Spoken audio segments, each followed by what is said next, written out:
José José perdió el concurso más importante de su joven carrera. Los jueces lo enviaron al tercer lugar, por debajo de las representantes de Brasil y Venezuela. Pero cuando terminó de cantar El Triste, el público reaccionó como si acabara de presenciar el nacimiento de una leyenda.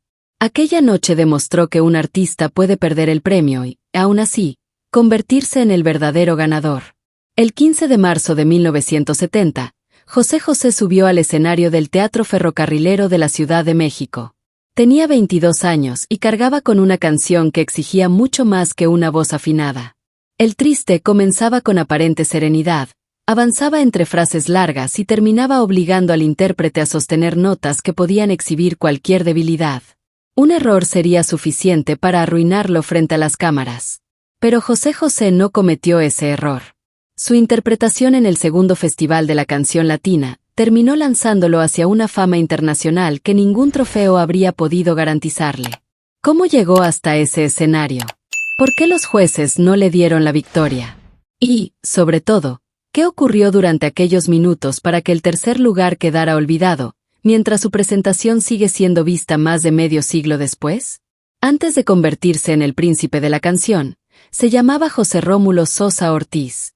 Nació el 17 de febrero de 1948 en la Ciudad de México, dentro de una familia dedicada a la música. Su padre, José Sosa Esquivel, era tenor de ópera. Su madre, Margarita Ortiz, era pianista y concertista. La música estaba presente en su casa, pero eso no significaba que la vida fuera sencilla.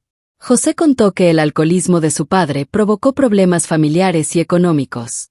Cuando José Sosa Esquivel murió, el joven cantante decidió conservar su nombre dentro del seudónimo con el que comenzaba a presentarse. José, por él mismo, y José, por su padre. Así nació el nombre José José. Antes de encontrar su estilo como solista, cantó serenatas y participó en agrupaciones.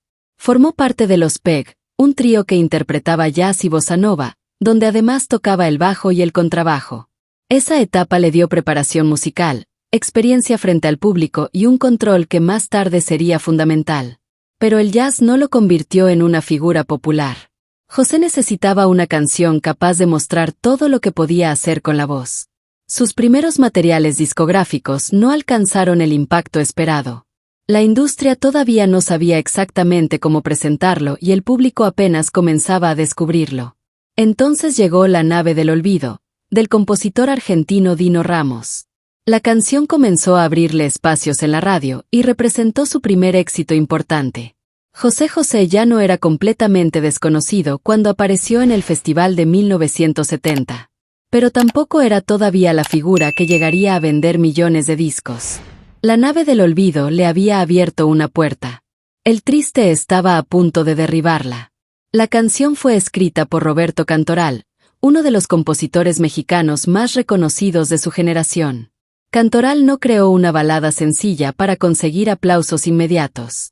Escribió una pieza de estructura exigente, con una letra que habla de una separación mediante imágenes de oscuridad, despedida y vacío. Aunque durante años algunas personas interpretaron la canción como la historia de una ruptura amorosa, familiares de Roberto Cantoral explicaron posteriormente que fue escrita después de la muerte de su madre. El dolor de la canción no provenía únicamente de un romance terminado. Hablaba de una ausencia definitiva. José José tenía que interpretar esa pérdida sin convertirla en un espectáculo exagerado. Necesitaba comenzar con control, aumentar la intensidad poco a poco y llegar al final sin perder fuerza ni afinación. El arreglo musical de Chucho Ferrer añadió una orquestación dramática que elevaba la tensión mientras la voz avanzaba. Era una combinación peligrosa. Una gran canción, una gran orquesta y un cantante joven obligado a demostrar que estaba a la altura de ambas.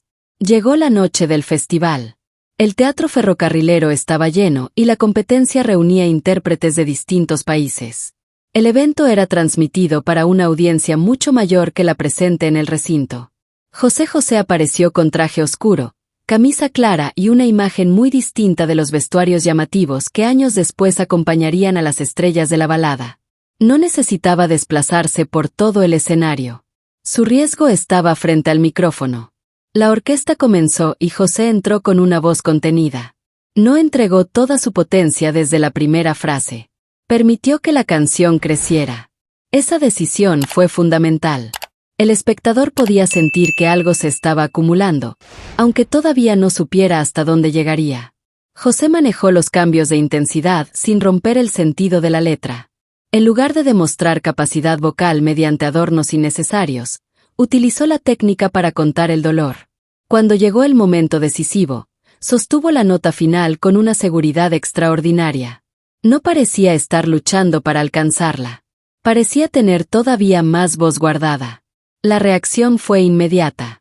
El público aplaudió con una fuerza que convirtió el final de la canción en un momento televisivo difícil de olvidar. La ovación no fue cortesía. Las personas entendieron que habían escuchado algo fuera de lo común. José todavía no sabía qué lugar le daría el jurado.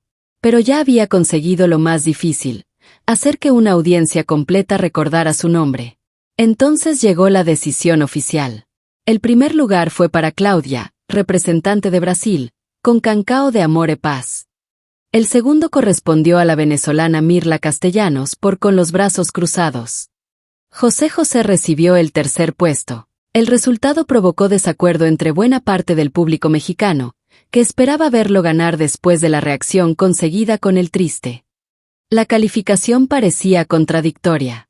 La interpretación más comentada de la noche no había recibido el premio principal.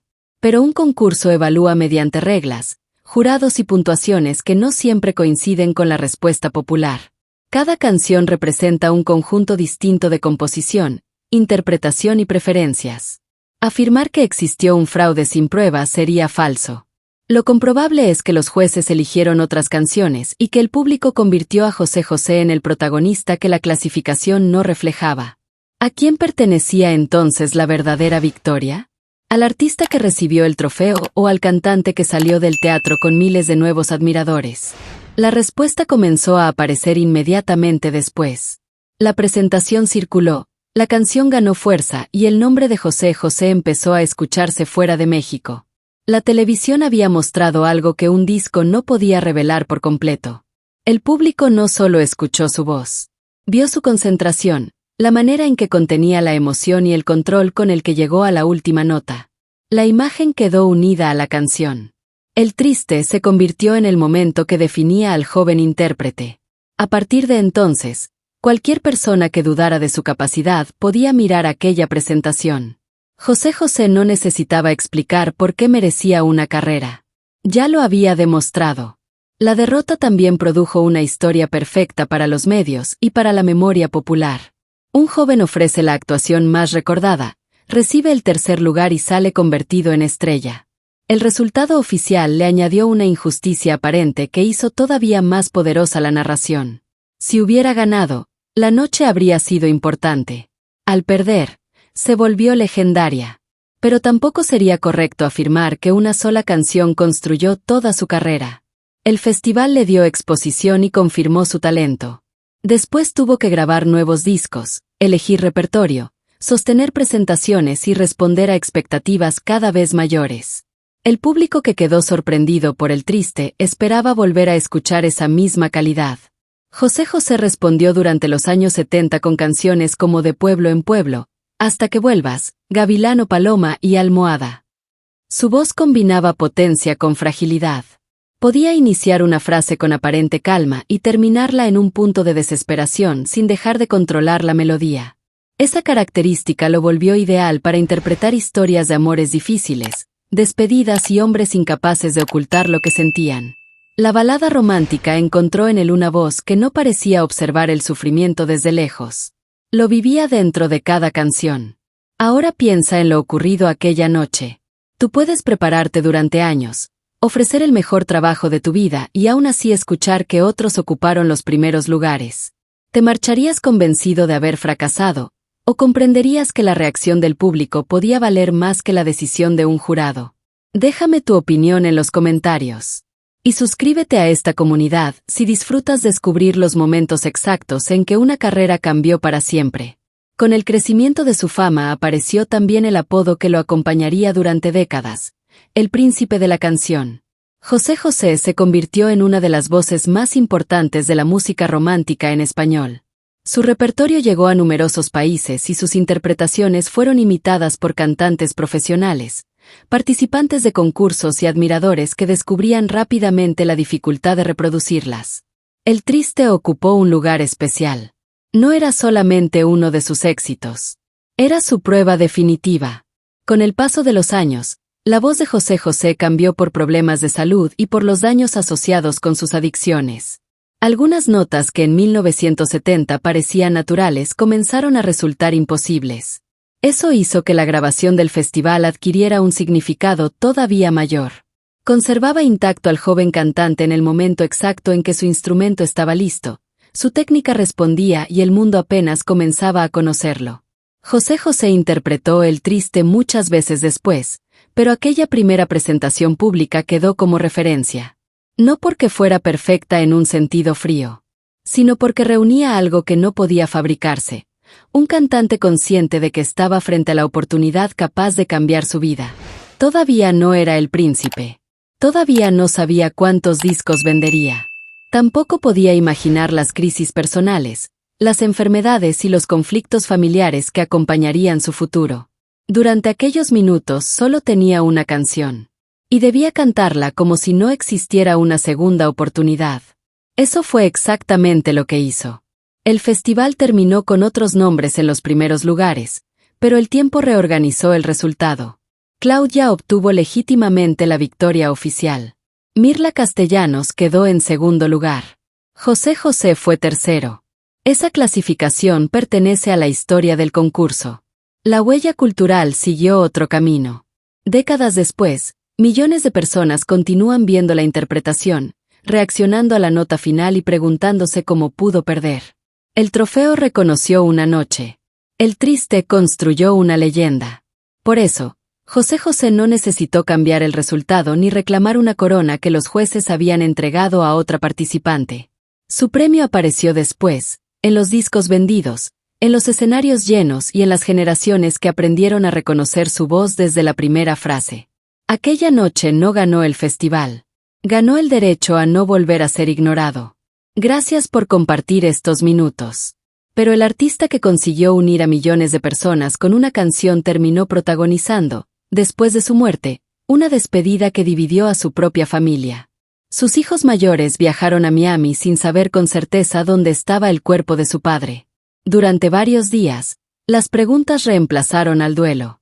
Y cuando finalmente alcanzaron un acuerdo, ni siquiera las cenizas de José José permanecieron juntas.